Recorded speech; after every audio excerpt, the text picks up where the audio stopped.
Bienvenue à cette capsule sur comparer des fractions entre elles si nous voulons comparer deux fractions.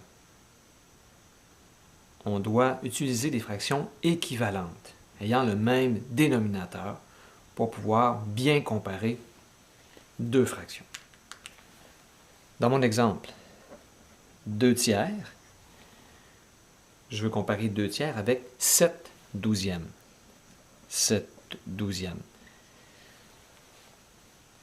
Nous avons deux fractions ayant des dénominateurs différents, 3 et 12.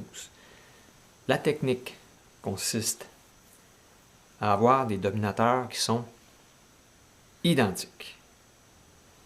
Dans le cas présent, nous allons multiplier par 4 le dénominateur 3. 3 fois 4, ça me donne 12. Ce que je fais en bas, je vais le faire en haut, comme ça. Ce qui me donne 2 fois 4, 8. Et 3 fois 4, 12.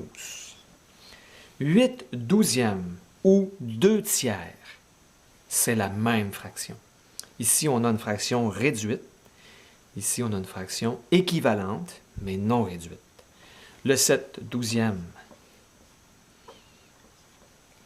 lui, va rester identique. On compare donc 8 douzièmes avec 7 douzièmes.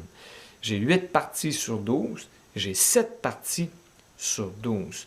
Donc, 8 douzièmes est plus grand que 7 douzièmes dans ce cas. Un autre exemple. Comparons 1 sixième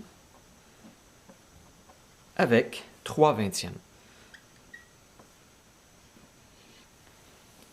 J'ai un dénominateur 6 et un dénominateur 20. Je vais donc me trouver un dénominateur commun aux deux. Un nombre qui peut se diviser par 20 et par 6 le plus petit possible, ce sera 60. Pour obtenir 60 ici, je vais multiplier le 6 par 10.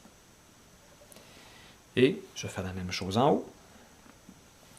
Pour obtenir 60 à partir de 20, je multiplie par 3. Je fais la même chose au numérateur. Mes nouvelles fractions seront donc 1 fois 10, 10, sur 6 fois 10, 60. J'ai 10 parties sur 60. 3 fois 3, 9, sur 20 fois 3, 60. 1 sixième et 10 soixantièmes, c'est la même fraction.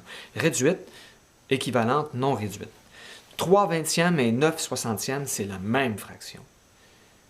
Réduite, fraction équivalente, non réduite. On compare les numérateurs.